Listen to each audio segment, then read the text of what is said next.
لله الحمد ما شما مسلمان هستیم او دا پرفتن دور ده او دلته نیمه پیړۍ خلکو کوشش کړی ده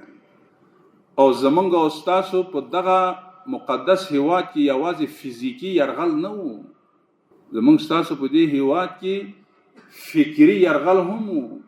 عقیده‌ای یرغل هم و. په دې باندې اغیارو سرمایه گذاری کړې ده.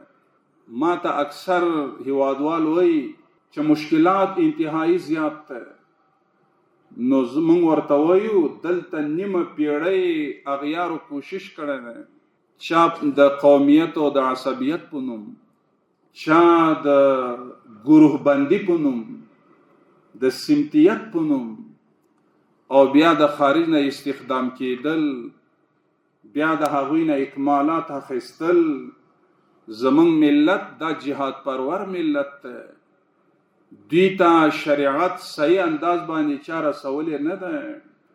که کوم علماو د علماو دپاره زمینه مساعد نه و،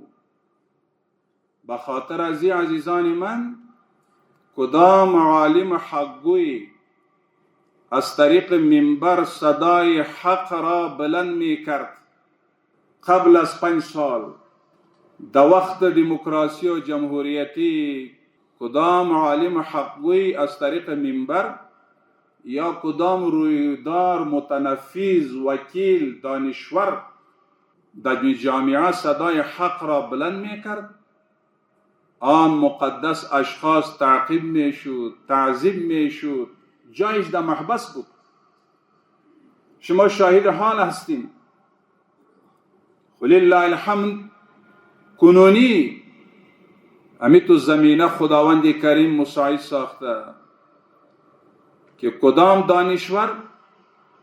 و کدام شیخ و عالم و امام و خطیب و کدام متنفذ و رویدار دمی جامعه صدای حق را بلند میکنه، او از جانب نظام اسلامی تشویق میشه، ترغیب میشه و تقدیر میشه.